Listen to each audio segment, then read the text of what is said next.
అందరికీ నమస్కారం. Welcome to my channel scheme shown Telugu. ఈరోజు మనం ఈ వీడియోలో నిన్న మనము తల్లికి వందనంకు సంబంధించి సమస్యలు వాటి పరిష్కారాలని ఒక వీడియో చేయడం జరిగింది. ఆ వీడియో కింద వచ్చిన కామెంట్లని మళ్ళీ ఈరోజు మనము వాటికి సొల్యూషన్స్ అనేది చెప్పడం జరుగుతుంది. ముందుగా మన ఛానల్ని ఎవరైనా కొత్తగా చూస్తున్నట్లయితే మన ఛానల్ని సబ్స్క్రైబ్ చేసుకోండి. ఈరోజు కంటెంట్లోకి వెళ్దాం. మొదటగా ఈ సమస్యతో గ్రీవెన్స్ పెట్టిన తర్వాత ఎప్పటికి సమస్య తొలుగుతుంది అంటే కిల్లో స్వప్న పేరు మారుతుందా? పేరు మారుతుందండి.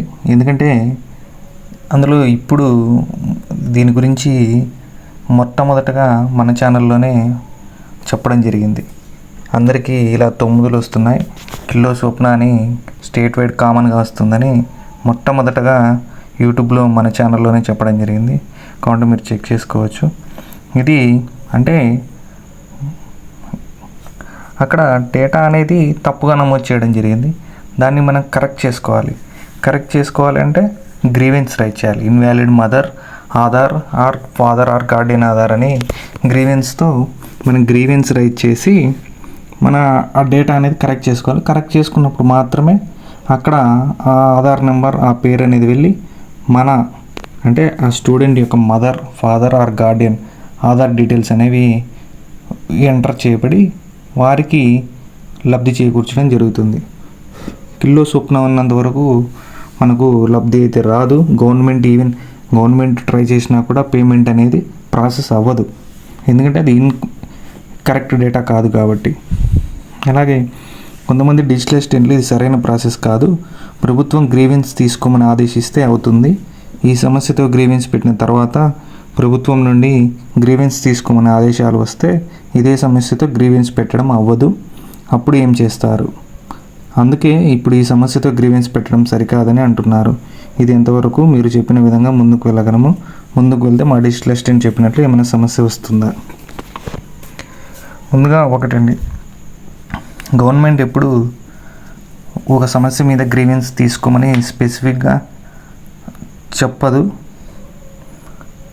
అంటే చెప్తుంది, బట్ ఇట్ టేక్స్ టైం. అంతలోపు మనము ఒకవేళ చెప్పకుంటే ఏం చేస్తాం? ఇప్పుడు మనము నిన్న ఒక వీడియో చేసాం, 4-వీలర్ ఇన్కమ్ ట్యాక్స్ ఉన్న వాళ్ళకి గవర్నమెంట్ గ్రీవెన్స్ మళ్ళీ కొత్తగా గ్రీవెన్స్ తీసుకోమని చెప్పింది. వాళ్ళకి ఏం చెప్పింది? ఆల్రెడీ గ్రీవెన్స్ రైట్ చేసినప్పటికీ మళ్ళీ కొత్తగా గ్రీవెన్స్ రైట్ చేయమన్నది. సో మనకు అదే ఇక్కడ వర్తిస్తుంది. మనం ఇప్పుడు గ్రీవెన్స్ అనేది రైట్ చేసి డేటా అనేది కరెక్ట్ చేసుకుంటున్నాం. ఒకవేళ గవర్నమెంట్ మళ్ళీ గ్రీవెన్స్ రైట్ చేయమంటే అవకాశం ఉంటుంది. మనం ఎన్ని రకాల గ్రీవెన్స్లైనా మన ఆధార్తో అప్లై చేసుకోవచ్చు. దానికి లిమిట్ ఏం లేదు, గవర్నమెంట్ కూడా లిమిట్ ఏం పెట్టదు. కాబట్టి మీరు ధైర్యంగా మీ డిజిటల్ అసిస్టెంట్కి చెప్పి ఏం కాదు సార్ అప్లై చేయండి అని చెప్పి గ్రీవెన్స్ అనేది అప్లై చేసుకోండి. ఆ డేటా అనేది మారేలాగా చూసుకోండి. ఎందుకంటే ఆ డేటా మారింది, ఒరిజినల్ మదర్ ఆధార్ అక్కడ రాదు.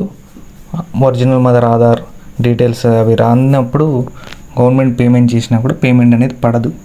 కాబట్టి మీరు ధైర్యంగా గ్రీవెన్స్ అనేది రైట్ చేసుకోండి. ఎటువంటి ఇబ్బంది లేదు, ఎన్నిసార్లైనా గ్రీవెన్స్ రైట్ చేసుకోవచ్చు. మేబీ డిజిటల్ అసిస్టెంట్లకి దీని మీద అంత పూర్తి అవగాహన అనేది లేదు. ఎందుకంటే వెల్ఫేర్ అసిస్టెంట్స్కి ఈ తల్లికి వందనంకు సంబంధించి ఎక్కువ అవగాహన ఉంది. మరియు కొంతమంది పని తప్పించుకోవడానికి ఇలా సాకులుగా కూడా ఇలా చెప్తుంటారు. కాబట్టి మీరు ధైర్యంగా వెళ్ళి గ్రీవెన్స్ అనేది ఎన్నిసార్లు రైట్ చేసుకోండి. అలాగే నెక్స్ట్, సార్ నాకు ఎలక్ట్రీషియన్ ప్రాబ్లం ఉంది, నా ఆధార్ నెంబర్ మీద నా కరెంట్ మీటర్ కాకుండా ఇంకా వేరే 3 మీటర్లు యాడ్ అయినవి. కరెంట్ ఏఈ గారు చెప్పి తీయించాను, కానీ గ్రీవెన్స్ పెట్టాను, కానీ ఎలిజిబుల్ అవ్వటం లేదు. ఈ ప్రాబ్లం సాల్వ్ చేయండి. గవర్నమెంట్ చెప్పింది ఏంటంటే, మీరు గ్రీవెన్స్ పెట్టినప్పటికీ, ఎస్పెషల్లీ ఎలక్ట్రిసిటీకి సంబంధించి గ్రీవెన్స్ పెట్టినప్పటికీ ఆ మీటర్లు అనేవి మీ పేరు మీద తొలగిపోకుంటే మీరు ఎలిజిబుల్ లిస్టులోకి రారు. మీరు ఇక్కడ ఏఈ గారి దగ్గరికి వెళ్ళి ఆ మీటర్లు డీసీడింగ్ చేయించారు కాబట్టి మీరు ఎలిజిబుల్లోకి వస్తారు. జిఎస్డబ్ల్యూఎస్ డేటా వాళ్ళు ఒకసారి అక్కడ డేటాని రీఫ్రెష్ చేసినప్పుడు మీ డేటా చేంజ్ అయిపోయి మీరు ఎలిజిబుల్లోకి రావడం జరుగుతుంది. అది జిఎస్డబ్ల్యూఎస్ వాళ్ళు ఎప్పుడు డేటా రీఫ్రెష్ చేస్తారు, ఎప్పుడు డేటా అప్డేట్ అవుతుందనేది నాకు కూడా ఫుల్గా క్లారిటీ లేదు. నేను త్వరలోనే ఆ ఇన్ఫర్మేషన్ అనేది కనుక్కొని ఒక వీడియో అయితే చేస్తాను. నాకు పర్సనల్గా మా ఫాదర్ పేరు మీద 3 మీటర్లు చూపించినప్పుడు నేను ఎమ్మడే డీసీడింగ్ చేయించేసాను.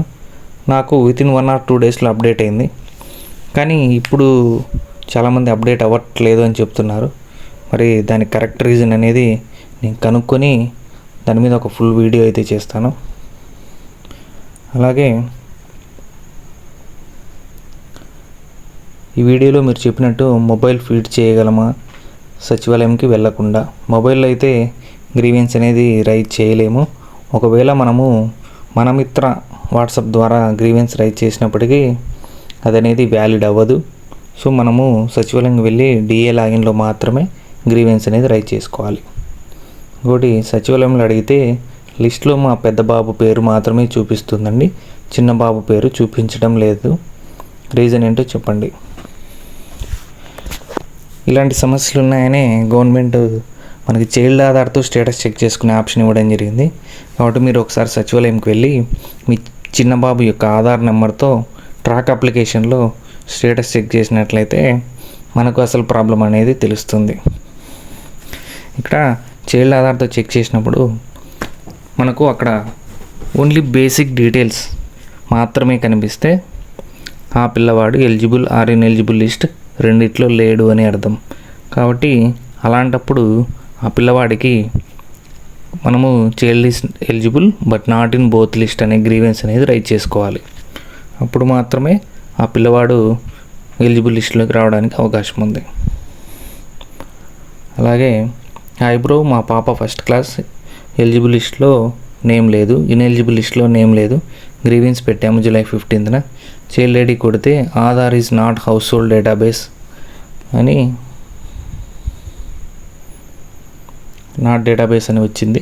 అది కూడా 1 week అయింది చేయించి, అయినా డబ్బులు పడలేదు. అసలు పడతాయా? Please reply. ఓకే అండి, మీరు మనం చెప్పిన విధంగా గ్రీవెన్స్ అనేది రైజ్ చేసుకున్నారు. ఎలిజిబుల్లో కూడా house not in house hold database అని వచ్చింది. అది కూడా 1 week అయింది చేయించి, అయినా డబ్బులు పడలేదు. ఓకే,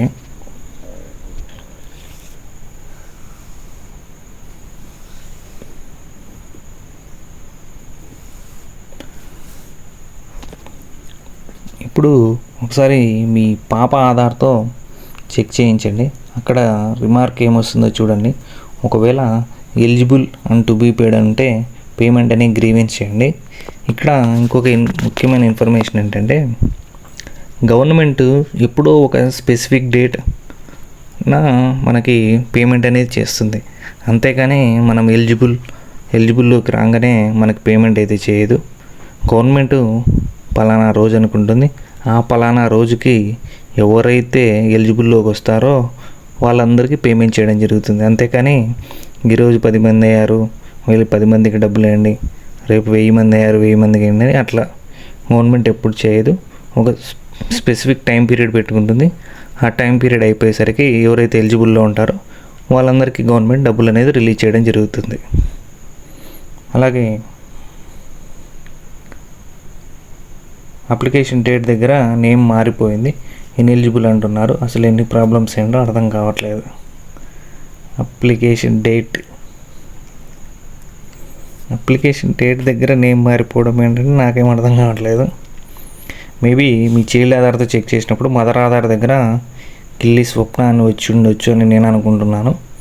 అలాంటప్పుడు మీరు మదర్ ఆధార్ చేంజ్ అనే గ్రీవెన్స్ అనేది రైజ్ చేసుకోండి.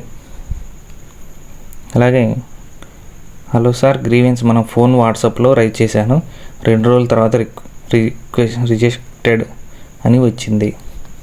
ఇందాక కూడా చెప్పానండి, మనము ఫోన్లో అంటే మన మిత్రాలు కొన్ని సర్వీసెస్ చేసుకోవచ్చు, కానీ అన్ని సర్వీసెస్ మనం చేస్తే అవి వ్యాలిడ్ అవ్వవు. కాబట్టి మీరు సచివాలయంకి వెళ్ళి డిఏ లాగిన్లో గ్రీవెన్స్ అనేది రైజ్ చేయించుకున్నట్లయితే అప్పుడు మాత్రమే మీరు ఎలిజిబుల్లోకి వచ్చే అవకాశాలు ఉన్నాయి. కాబట్టి సచివాలయంకి వెళ్ళి గ్రీవెన్స్ అనేది రైట్ చేయించుకోండి. కింద గ్రీవెన్స్ మా ఫోన్లోనే పెట్టొచ్చా అన్న, ఎలా అన్నా మా అబ్బాయి ఫస్ట్ క్లాస్కి వెళ్తున్నాడు కానీ అమౌంట్ పడలేదు, నేమ్ కూడా రాలేదు. ఫోన్లో గ్రీవెన్స్ అనేది రైట్ చేయొద్దండి, ఎందుకంటే ఇది అనాథరైజ్డ్ లాగా అవుతుంది. సో మనము సచివాలయంకి వెళ్ళి డిఏ లాగిన్ నుంచి చేసినట్లయితే అది ఆథరైజ్డ్ ప్రాసెస్ అవుతుంది. సో వాటిని గవర్నమెంట్ ఎక్కువ ప్రాసెస్ చేస్తుంది. అందులో ప్లస్ వాళ్ళు ఒక వేలో అక్కడ గవర్నమెంట్ ఇచ్చిన ఆప్షన్లో వాళ్ళకి కావాల్సిన డీటెయిల్స్ అన్నీ ఫిల్ చేసి పంపించడం జరుగుతుంది. కాబట్టి మనకు సచివాలయంలో అప్లై చేసినట్లయితే మనం ఎలిజిబుల్ అయ్యేదానికి అవకాశాలు ఎక్కువ. కాబట్టి ఎవరు కూడా ఫోన్లో చేసుకోవద్దు, సచివాలయంకు మాత్రమే వెళ్ళి గ్రీవెన్స్ అనేది రైట్ చేసుకోండి. అలాగే ల్యాండ్ ఎక్కువగా ఉందని చూపిస్తుంది, నాకు భూమి ఎక్కువ లేదు. ఇలాంటప్పుడు మీరేం చేయాలంటే సచివాలయంకి వెళ్ళి ఎన్బిఎంలో హౌస్ హోల్డ్ డేటాలో ఒకసారి చెక్ చేసినట్లయితే మీ ఫ్యామిలీలో ఎవరి పేరు మీద ఎంత భూమి ఉందని చూపిస్తుంది. అలాగే మనము ఆ ల్యాండ్ మీద క్లిక్ చేసినట్లయితే సర్వే నెంబరు ఇలాకా కూడా మనకు రావడం జరుగుతుంది. అవన్నీ మీరు ఒకసారి ఫోటో తీసుకొని మీ భూమి అయితే ఉంచుకోండి, లేదంటే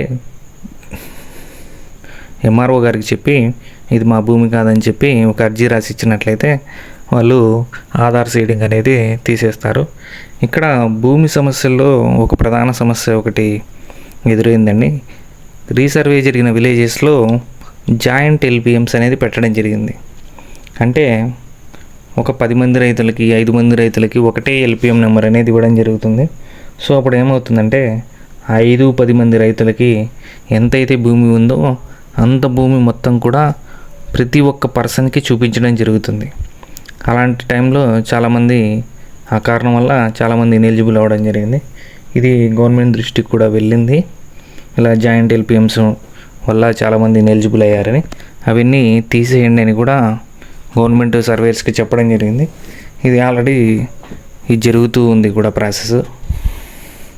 కాబట్టి మీరు ఒకసారి క్రాస్ చెక్ చేసుకొని అది జాయింట్ ఎల్పిఎం వల్ల వచ్చిన ప్రాబ్లమా, లేదా వేరే వాళ్ళది మీకు యాడ్ అవ్వడమా, లేదంటే డబల్ ఎంట్రీ కూడా అవుతుందండి కొన్ని. అలాంటివి ఏమైనా ఉంటే మీరు చెక్ చేసుకొని ఎంఆర్ఓ గారికి అర్జీ రాసినట్లయితే వాళ్ళు తొలగించడం జరుగుతుంది. అలాగే అన్న మా అమ్మాయి 7th 9th క్లాస్ పేమెంట్ పడలేదు, పడతాయా? ఇన్ఎలిజిబుల్ అయితే గ్రీవెన్స్కి వెళ్ళి ఎలిజిబుల్ చేశాము, ఎప్పుడు డబ్బులు జమ అవుతాయి? ఇది ఇందాక మనం ఆన్సర్ చేసామండి. వీళ్ళు ఇనెలిజిబుల్ అయినప్పుడు గ్రీవెన్స్ రైట్ చేస్తే ఎలిజిబుల్లోకి రావడం జరిగింది. సో ఎప్పుడు డబ్బులు పడతాయంటే మీకు కొన్ని యూట్యూబ్ ఛానల్స్లో చెప్తుంటారు, ఇలా చేయండి గంటలో పడతాయి, అలా చేయండి 10 గంటల్లో పడతాయి, లేదంటే July 15 last date, July 30 last date, ఇలా చెప్తుంటారు. కానీ రియాలిటీలో గవర్నమెంట్ అయితే ఏ అఫీషియల్ డేట్ అనేది చెప్పలేదు. గవర్నమెంట్ వాళ్ళు ఒక పీరియడ్ పెట్టుకొని ఆ పీరియడ్లో ఎలిజిబుల్ అయిన వాళ్ళకి మాత్రమే పలానా రోజున గవర్నమెంట్ వేస్తుంది.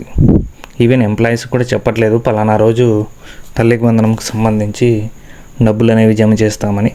కాబట్టి గవర్నమెంటే ఒక డెసిషన్ తీసుకుని డబ్బులు అనేవి జమ చేయడం జరుగుతుంది. మనం చేయాల్సిన పని ఏంటంటే పేషెంట్గా వెయిట్ చేయడం మాత్రమే. అంతకుమించి మనం ఏం చేసినా మనకు మెంటల్ టెన్షన్ అనేది ఎక్కువ అవుతుంది. కాబట్టి అన్నీ పర్ఫెక్ట్గా ఉంటే వెయిట్ చేయండి. గవర్నమెంట్ తనంతట తానే డబ్బులు అనేది తల్లుల ఖాతాలో జమ చేయడం జరుగుతుంది. అలాగే Thalliki Vandanam no amount household mapping login open please information father name delete mapping video. ఈ కామెంట్ అనేది నాకు అర్థం కాలేదండి. అన్న సచివాలయంలో గ్రీవెన్స్ తీసుకోవట్లేదు, పడతాయి వెయిట్ చేయండి అని చెప్తున్నారు, ప్లీజ్ దీనికి ఏం చేయాలో చెప్పండి, గవర్నమెంట్ ఏమైనా టైం లిమిట్ పెట్టిందా? ఇది ఇందాక చెప్పాను కదండి, కొంతమంది పని తప్పించుకోవడానికి ఇలా చెప్తుంటారు, లేదా వాళ్ళకి సరైన ఇన్ఫర్మేషన్ లేక ఇలా గ్రీవెన్స్ అనేవి రైట్ చేయము అది ఇది అని చెప్తుంటారు. గ్రీవెన్స్ రైట్ చేస్తే మీరు మళ్ళీ కొత్తది పెట్టుకోవాలంటే పెట్టుకోలేరు, ఆగండి నేను కూడా చెప్తున్నారు. అలా ఏమి ఉండదు. గ్రీవెన్స్ అనేది ఎప్పుడైనా ఎన్నిసార్లైనా పెట్టుకోవచ్చు. అలాగే టైం లిమిట్ అంటూ ఏం లేదు దీనికి. మనం ఎప్పటి వరకైనా గ్రీవెన్స్ అనేది రైజ్ చేసుకుంటూనే ఉండొచ్చు.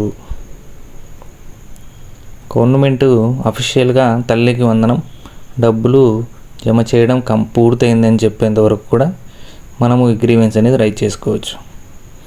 అలాగే ఎలిజిబుల్ టు బి పెయిడ్ గత 20 రోజులుగా చూపిస్తుంది, కానీ ఇంతవరకు మనీ పడలేదు. అన్ని అకౌంట్లు యాక్టివ్గానే ఉన్నాయి. ఆఖరికి పోస్ట్ ఆఫీస్ అకౌంట్ కూడా ఓపెన్ చేశాను, అయినా కూడా మనీ రాలేదు.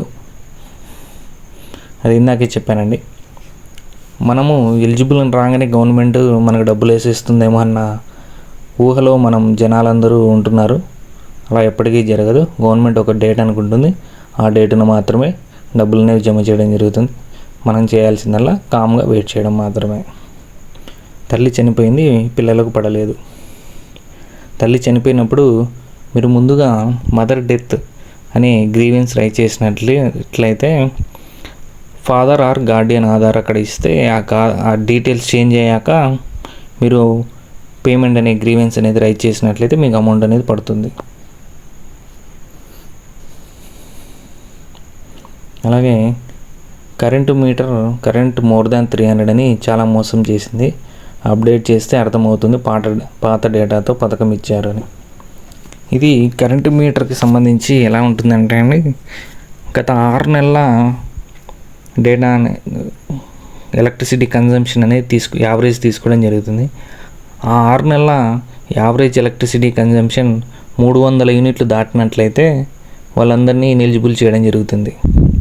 మేబీ మీకు ఇప్పుడు ఎన్బిఎంలో 300 యూనిట్ల కన్నా తక్కువ చూపిస్తుండొచ్చు, కానీ గవర్నమెంట్ డేటా తీసుకుని ప్రాసెస్ చేసినప్పుడు మీకు 300 యూనిట్ల కన్నా ఎక్కువ చూపిస్తుండవచ్చు. ఎందుకంటే టైం పీరియడ్ ఎక్కువైంది కాబట్టి, నెల దాటింది కాబట్టి ఆ నెలలో మీరు తక్కువ కాల్చినట్లయితే యావరేజ్ 300 యూనిట్ల కన్నా తక్కువ అయ్యే అవకాశాలు ఉన్నాయి.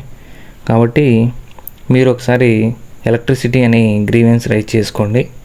ఒకసారి డేటా అప్డేట్ అయినట్లయితే మీ కరెంట్ యూనిట్లు అనేవి తగ్గి మీరు ఎలిజిబుల్లోకి వచ్చేదానికి అవకాశం ఉంది. లిస్ట్లో పేరు కాడ డబ్బులు పడట్లేదు, అర్థం కాలేదండి. ఎలక్ట్రిసిటీ బిల్ చూపిస్తుంది. ఇది ఎలక్ట్రిసిటీ మీద నేను మళ్ళీ ఒక కంప్లీట్ వీడియో అయితే చేస్తానండి. ఆ వీడియోలో ఈ ఎలక్ట్రిసిటీకి సంబంధించిన డౌట్లన్నీ క్లియర్ చేస్తాను. అలాగే నాకున్న డౌట్లు క్లియర్ చేసుకొని ఆ వీడియోని అయితే పర్ఫెక్ట్గా చేస్తాను. అలాగే మా బాబు ఇంటర్ ఫస్ట్ ఇయర్ చెక్ చేస్తే ఎలిజిబుల్ అని వస్తుంది, పేమెంట్ ప్రాసెస్డ్ అని వస్తుంది. అన్ని బ్యాంక్ అకౌంట్స్ చెక్ చేశాము, అయినా అమౌంట్ పడలేదు. మళ్ళీ వేరొక అమ్మాయిది కూడా మా దాంట్లో కనిపిస్తుంది. వాళ్ళ మదర్ని నా ఆధార్ చూపిస్తుంది, 20 డేస్లో వేస్తామని చెప్తున్నారు. ఎలిజిబుల్లో ఉంది కదా, నో అమౌంట్.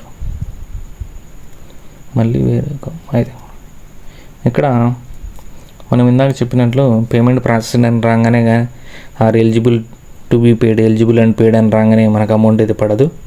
మనం కొన్ని రోజులు ఆగాలి. గవర్నమెంట్ వేస్తుంది, అందరికీ వేస్తుంది. ఎందుకంటే ప్రాసెస్ అనేది ఇంకా జరుగుతుంది. దీనికి ఉదాహరణ ఏంటంటే, మనము నిన్న చేసాం కదా video, 4 wheeler or income tax మీద గ్రీవెన్స్ అనేది మళ్ళీ రైజ్ చేయమన్నది. అంటే గవర్నమెంట్ ఇంకా ఈ తల్లికి వందనంకు సంబంధించి ప్రాసెస్ చేస్తూనే ఉంది. ఈ ప్రాసెస్ అయితే ఆగలేదు. కాబట్టి మనం ఎలిజిబుల్లోకి వచ్చాక కొంచెం వెయిట్ చేయాలి. వెయిట్ చేసినట్లయితే అమౌంట్ పడుతుంది, గవర్నమెంట్ వేస్తుంది. మనం పేషెంట్గా వెయిట్ చేయాలి అంతే. అలాగే మళ్ళీ వేరొక అమ్మాయిది కూడా మా దాంట్లో కనిపిస్తుంది. వాళ్ళ మదర్ని నా ఆధార్ చూపిస్తుంది, 20 డేస్లో వేస్తామని చెప్తున్నారు. ఎలిజిబుల్లో ఉంది కదా, నో అమౌంట్ కనిపిస్తుంది. వాళ్ళ మదర్ని నా ఆధార్ చూపిస్తుంది. ఇది అర్థం కాలేదండి. వేరొక అమ్మాయి మీ ఫ్యామిలీలో కనిపిస్తుంది, అంటే వేరొక అమ్మాయికి మదర్ అనేది మీ వాళ్ళు ఉన్నారు. మరి 20 డేస్లో వేస్తామని ఎవరు చెప్పారు? ఒకవేళ అలా ఎవరైనా అన్నోన్ స్టూడెంట్ మీ దాంట్లోకి యాడ్ అయ్యింటే మీరు వాళ్ళకి ఇన్ఫామ్ చేసినట్లయితే వాళ్ళు wrong mother Aadhaar or invalid mother Aadhaar అని గ్రీవెన్స్ రైజ్ చేసుకుని వాళ్ళ డీటెయిల్స్ అయితే చేంజ్ చేసుకుంటారు. ఇంకోటి పేమెంట్ ప్రాసెస్డ్ ఆన్ 5/7/2023 అని వస్తుంది అని, అండ్ పేమెంట్ డీటెయిల్స్లో సక్సెస్ 13,000 అని ఎలా వస్తుంది, కానీ అమౌంట్ పడలేదు సార్. దీని గురించి కూడా నేను ఈ మధ్య బాగా విన్నానండి. ఈ సమస్య చాలామందికి వస్తుంది. మొన్న కిల్లే స్వప్న వచ్చినట్టు ఇప్పుడు ఈ ప్రాబ్లం అనేది వస్తుంది. కానీ దీని గురించి నేను ఒక రిమార్క్ సొల్యూషన్ అని ఒక పీడిఎఫ్లో చూశాను. కానీ అది ఎంతవరకు కరెక్ట్ అనేది నేను వెరిఫై చేసుకుంటున్నాను. నేను ఆ పీడిఎఫ్లో చూసిన ప్రకారం అయితే 2023లో అమ్మఒడి డబ్బులు 2 సార్లు జమ అయినాయి కొంతమందికి. అలాంటి వాళ్ళకి ఇప్పుడు ఈ మెసేజ్ వస్తుందని దాంట్లో అయితే ఉంది. దాని మీద నేను ఇంకా క్లారిటీ తీసుకోవాలి. అందుకే నేను దాని గురించి ఏం చెప్పలేదు. ఇప్పుడు ఇక్కడ కామెంట్లు చేశారు కాబట్టి చెప్తున్నాను. మీరు కూడా ఒకసారి ఇది కన్ఫామ్ అయితే, అంటే మీకు 2023లో 2 సార్లు అమౌంట్ పడినట్లయితే కామెంట్ సెక్షన్లో తెలియజేయగలరు. నాకు కూడా ఒక క్లారిటీ వస్తుంది. ఇప్పటికే వీడియో లెంత్ ఎక్కువైందండి. మిగిలిన కామెంట్స్ ఇంకో వీడియోలో చూద్దాం. Thank you for watching. జై హింద్.